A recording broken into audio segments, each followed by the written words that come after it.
Hello, community. Hey, everybody. So today is another episode of Just Look, and we're talking about white savior complex in the nonprofit industry. So very much to be said. I mean, to me, it was just kind of like already with white savior complex in literally anything, it's always like a huge eye roll. So right. Like, yes.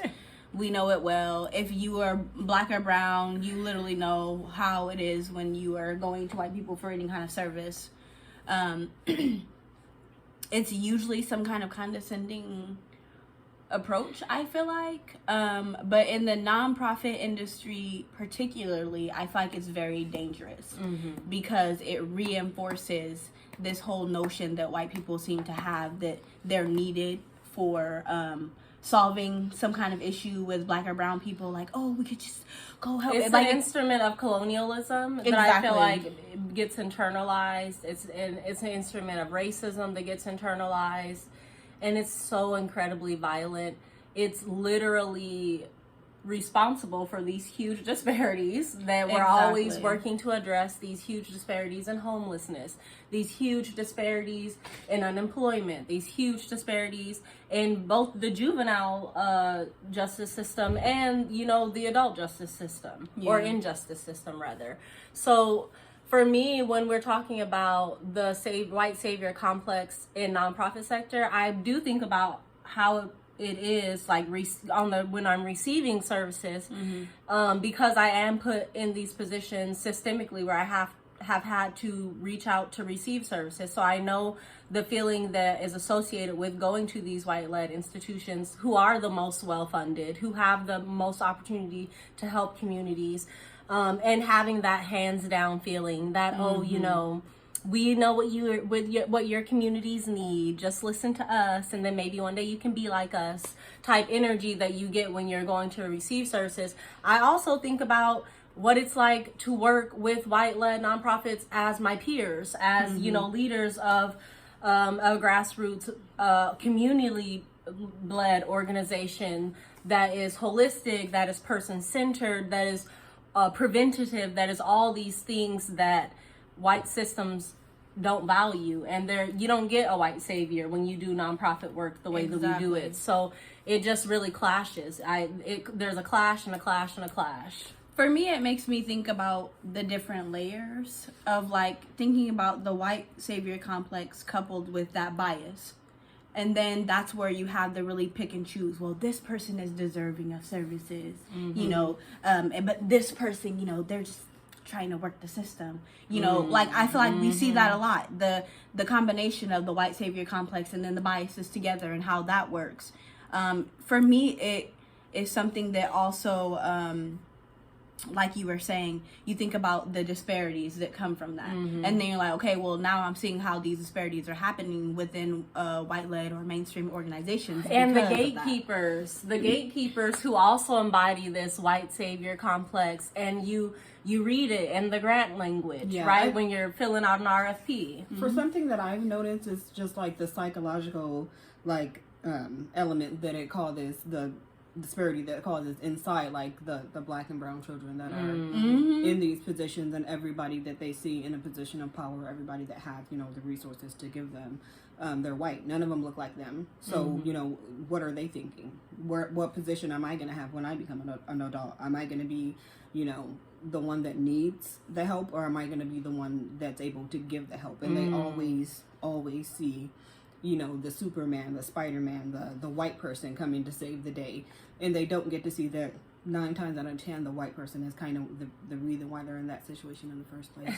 So that's kind of the, you know, the secret that, or the white elephant in the room that no one wants to talk about. You know, we don't want to talk about the fact that they're having white people are kind of on both sides of the spectrum, and that's why they're able to keep the community, not white people, but by the community how it is. You know, you have the white people that are racist and are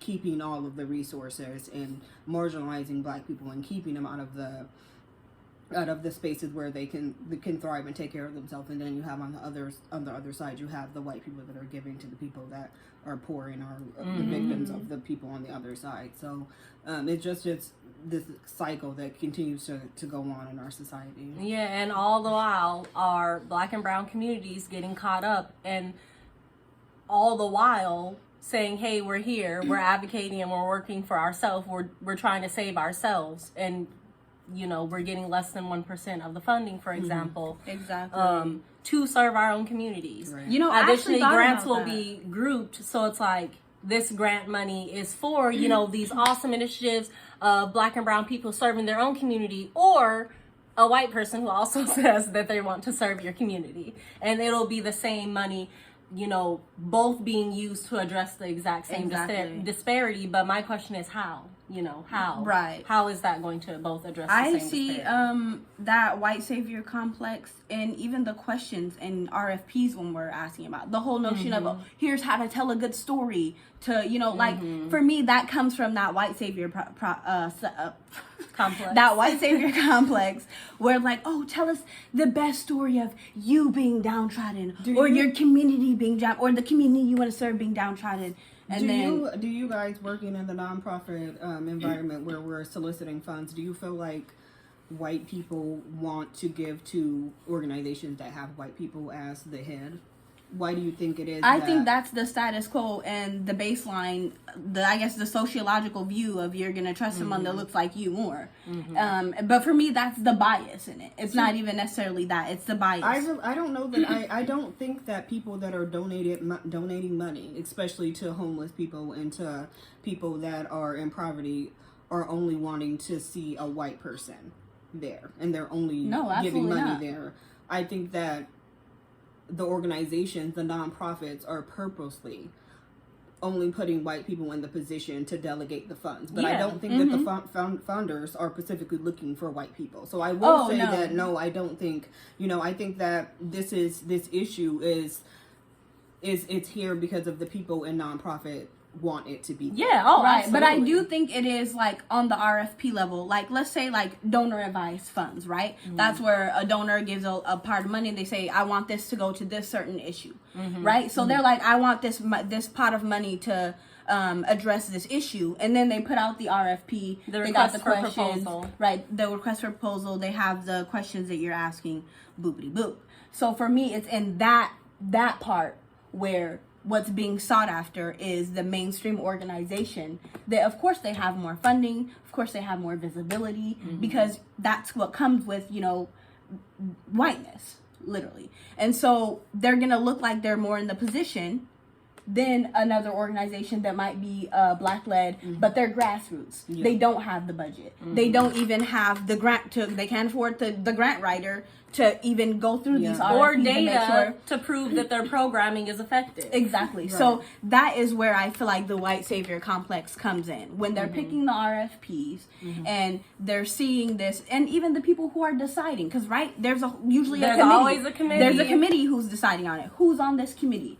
I actually just recently read an RFP where they're like, we made sure at least 2 people, or we made an effort to make sure at least 2 of these people on this panel represent the demographics that is being served. So do you think it would help if people that were delegating funds were race specific? I think it would help if they represented the communities that were actually being served. Exactly. I think committees need to be representing the demographics, not just making an effort to put 2 people on there, but like the entire committee should be representing people that are needing to be served, and not just racially. But what if because the way that I see it is, because I've worked in a lot of nonprofits, I've worked for all of them in Seattle, I won't name them, but like you'll go to, if someone's giving out funds, there's not going to be an area where there isn't white people in Seattle. Right. So even the black areas have white people. So they could be following every type of guideline and not specifically saying a white person, but then it ends up being a white person. Why does it end up being a white person that's delegating these funds? Well, for me, my answer would be probably systemic racism. Right. I didn't want to have to be the one to say it, but I was like. But I mean, yeah, for me, and again, this is conscious and unconscious, right? Like the thing that makes the white savior complex so insidious, insidious is insidious. But the thing that makes it so insidious is that it's subtle too, right? It's slow. It creeps into those small decisions that you're making in staffing. It creeps into those small decisions that you're making in scoring the applications, right? So, and also sometimes the initial intent could actually be good. The initial intent is noble. The initial intent is honest. Do you guys feel like the community, black people, brown people, indigenous people, see like white led organizations act better, or they're going to get more from an organization if it is white? Because I feel like that sometimes, because white savior complex is not only carried on or believed or internalized by white people. It would never survive that way. Right. It could only survive if everyone is buying into it. Right. And so, yeah, absolutely, that is also a part of it. And for me, like, that's why I think challenging anti-blackness and being aware of it, and calling it out when you see it is going to be so important for changing people's minds and making them more aware and mindful of the decisions that they're making and how you're thinking. Like thinking about how you think is something that comes when you start challenging anti-blackness and when you start challenging internalized white supremacy. Right. So. And I also think sometimes it's hard to actually address that. Like sometimes with people will be so afraid because you know that you want this funding and you need this funding. We'll be so afraid to push back against like, funders and be like, hey, this is not right. But sometimes in pushing back, that's how we have to get these things changed.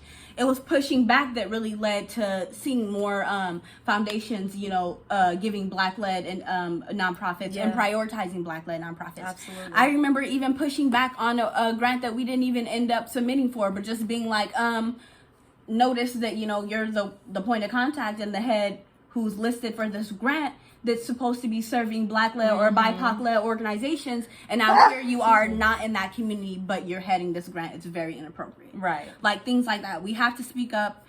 We got to challenge it. We need to be, I feel like we need to really be, critical of how we're getting to this well-meaning donor advised funds or what have you, to now here we are still maintaining status quo, still operating within white supremacy, still operating within this white savior complex, and seeing the same growing and disparities. seeing the same outcomes. Yeah. I feel like that's that is a good that. go. What do y'all think about the white savior complex and the nonprofit? How has it affected you? We know there are other Black-led organizations, BIPOC-led organizations where you have these experiences of a white savior complex, whether you're coming to receive services or you're working out with them as your peers.